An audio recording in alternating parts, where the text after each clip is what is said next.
Double bottom గురించి నిన్నటి chart ప్యాటర్న్స్లో మనం మాట్లాడుకున్నాం. సో ఈ డబుల్ బాటమ్ అనేది మనకి ట్రేడింగ్లో ఎంత యూజ్ అవుతుందంటే ఇది ఒక బ్రహ్మాస్త్రం లాంటిదే అని చెప్పొచ్చు అనమాట. ఎందుకంటే ఎప్పుడైతే డబుల్ టాప్ కానీ డబుల్ బాటమ్ కానీ ఫామ్ అయిందనుకో అక్కడ మనకి 60-70% అక్యూరసీతో మనం సక్సెస్ అవుతామని చెప్పని అర్థం. సో ఎలా అంటే సింపుల్గా మనం 1:2 రేషియో తీసుకుని ట్రేడ్ తీసుకున్నా కూడా ఈ డబుల్ టాప్ కానీ డబుల్ బాటమ్ వచ్చిందనుకో ఓన్లీ ఇవి ట్రేడ్ చేసినా కూడా మనకి 70% అక్యూరసీ రేట్ ఉందన్నమాట. అంటే ఏంటంటే 10 ట్రేడ్స్లో 7 ట్రేడ్స్ విన్ అవుతామని అర్థం అనమాట. సో 7 ట్రేడ్స్ మనం విన్ అయినా 14% రిటర్న్స్ మనకు జనరేట్ అవుతుంది. అందులో నుంచి 3 ట్రేడ్స్ మనం లాస్ అవుతాం కాబట్టి సో దానికో 3% తీసేస్తే ఆన్ యావరేజ్గా 10% రిటర్న్స్ అయితే మనకు వస్తుంది అనమాట. ఏది డబుల్ టాప్ కానీ డబుల్ బాటమ్ కానీ. అయితే ఇప్పుడు మనం అసలు ఇది ఎలా గుర్తుపట్టాలి అండ్ దీన్ని ఎలా ట్రేడ్ చేయాలని చెప్పి మాట్లాడుకుందాం.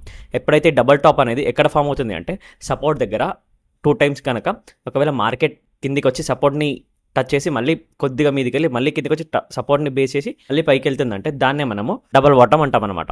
బిగినర్స్ మాత్రం ఇందులో ఎప్పుడైతే నెక్ లైన్ క్రాస్ అయిన తర్వాతకే ఎంట్రీ తీసుకోవాలి. అలా ఎంట్రీ తీసుకున్నట్లయితే ఇక్కడ కొద్దిగా ఛాన్సెస్ అనేది తక్కువ ఉంటుంది అనమాట. ఏది స్టాప్ లాస్ హిట్ అవ్వడానికి. సో ఆల్రెడీ మనకి మార్కెట్లో కొద్దిగా ఐడియా ఉంది, వాల్యూమ్ని ఫైండ్ చేయగలుగుతామంటే మాత్రం ఎక్కడైతే సపోర్ట్ నుంచి బౌన్స్ బ్యాక్ అవుతుందో అక్కడనే ట్రేడ్ తీసుకోవచ్చు. బేసిక్గా నేనైతే అక్కడ నుంచే ట్రేడ్ తీసుకుంటాను.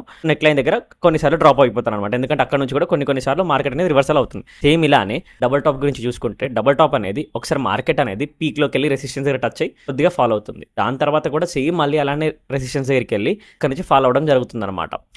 ఈ సినారియోలో మార్కెట్ అనేది ఫాలో అవుతుంది కాబట్టి మనం షార్ట్ తీసుకొని అక్కడ నుంచి కిందికి పెట్టుకుంటే మనం డైరెక్ట్ టార్గెట్ని ఈజీగా ఫైండ్ చేసి ప్రాఫిట్ని అయితే జనరేట్ చేయొచ్చు అనమాట. రేపటి వీడియోలో మనం ఫ్లాగ్ గురించి అండ్ అలాగే హెడ్ అండ్ షోల్డర్ ఎలా వర్క్ అవుతుందో మాట్లాడుకుందాం.